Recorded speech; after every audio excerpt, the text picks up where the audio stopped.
আপনাকে সাহস আমাকে দেখা আছে। এই যে ফেভারেবল গভর্নমেন্ট আছে, নিজেদের গভর্নমেন্ট আছে, এই জন্য দল করে গিয়ে থানার ভিতরে গিয়ে মাইরা আসতে পারেন না, এটা বিরাট হ্যাডাপ। ওরা ওদের সময় করছে, সেই জন্য আপনারা করবেন? আপনারা এসে ওদেরকে একই কাদায় মারবেন?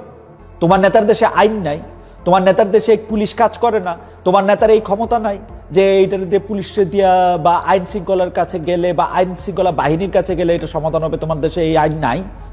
আমাদের সময়কার একটা গল্প বলি। আমরা যখন ইউনিভার্সিটিতে পড়ি তখন দুইটা, মানে আমাদের ইউনিভার্সিটিতে আমরা এই অনার্স মাস্টার্স করার সময় দুইটা সরকার পরিবর্তন হয়েছে। মানে সরকার, তারপরে আবার তত্ত্বাবধায়ক সরকার, তারপরে হচ্ছে যে ধরেন আরেকটা সরকার, আরেক দলের সরকার। ধরা যাক এই প্রথম দলের নাম ক। এই ক সরকার যখন ক্ষমতা ছিল তখন খ সরকারের বা খ ছাত্র দলের কোনো লোক আমরা দেখি নাই। সবাই এখানেই ছিল, সবাই এই জায়গার মধ্যেই ছিল, কিন্তু কাউরে আমরা দেখি নাই, কাউরে দেখা যেত না। যেই সরকারটা পরিবর্তন হইলো তখন আবার আগের সরকারে কাউরে আমরা দেখতাম না। সব একদিনে বদলায় যেত। কিন্তু আপনাকেও সাহস আমাকে দেখা আছে ভাই, আপনাকেও সাহস আমাকে দেখা আছে। এই যে ফেভারেবল গভর্নমেন্ট আছে, নিজেদের গভর্নমেন্ট আছে, এই জন্য দল করে গিয়ে থানার ভিতরে গিয়ে মাইরা আসতে পারেন না, এটা বিরাট হ্যাডাপ।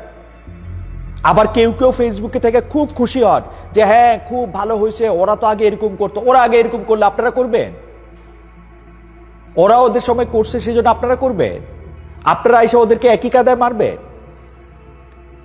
ছাত্রলীগ যখন ক্ষমতায় ছিল, যখন আওয়ামী লীগ, তখন ছাত্রলীগের যখন জানতে চাইতাম যে ভাই আপনারা এটা এরকম করলেন কেন, নূরকে বা নূরের দলের লোককে মারলেন কেন এরকম, বলে যে ভাই সবকিছু তো সহ্য করা যায়, শুধুমাত্র আমাদের নেতা নেত্রীরে কিছু, আমাদের নেতাকে কিছু বললে, আমাদের লিডারকে কিছু বললে, নেত্রীকে কিছু বললে সেটা তো আমরা সহ্য করবো না, তখন তো আমাদের এটা করতে হবে। কেন ভাই? তোমার নেত্রীর দেশে আইন নাই, তোমার নেতার দেশে আইন নাই, তোমার নেতার দেশে পুলিশ কাজ করে না, তোমার নেতার এই ক্ষমতা নাই যে এইটার দিয়ে পুলিশে দিয়া বা আইন শৃঙ্খলার কাছে গেলে বা আইন শৃঙ্খলা বাহিনীর কাছে গেলে এটা সমাধান হবে। তোমার দেশে এই আইন নাই। তোমার নেতা এত শক্তিহীন, এত ঠুটো জগন্নাথ যে তোমাদের গিয়ে সাহায্য করতে হয়। তোমাদেরকে সাহায্য করতে জানার নেতা পারবে না, এটা আমরা গিয়ে একটু সাহায্য করে আসি, এরকম ব্যাপারটা।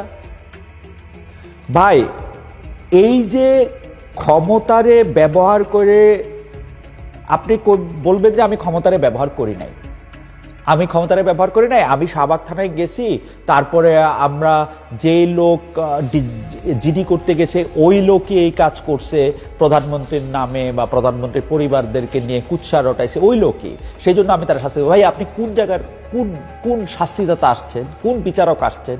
এখন তো দেখা গেল অনেকগুলি মানে রিউমার স্ক্যানেই দেখা গেল যে না ওই জিনিসও করে নাই, এটা পুরোটাই গুজব ছিল। তাহলে আপনারা গেলেন কেমনে? আপনারা বিরাট বিচারক হয়ে গেছেন এক একজন, যে বুঝা ফেলাইছেন যে কে এ অপরাধ করছে, একে এখন আপনার শাস্তি দিতে হবে এবং এই শাস্তি আপনি ছাড়া কেউ দিতে পারবে না। এগুলি বাদ দেন, বুঝছেন? এগুলি আর কইরেন না।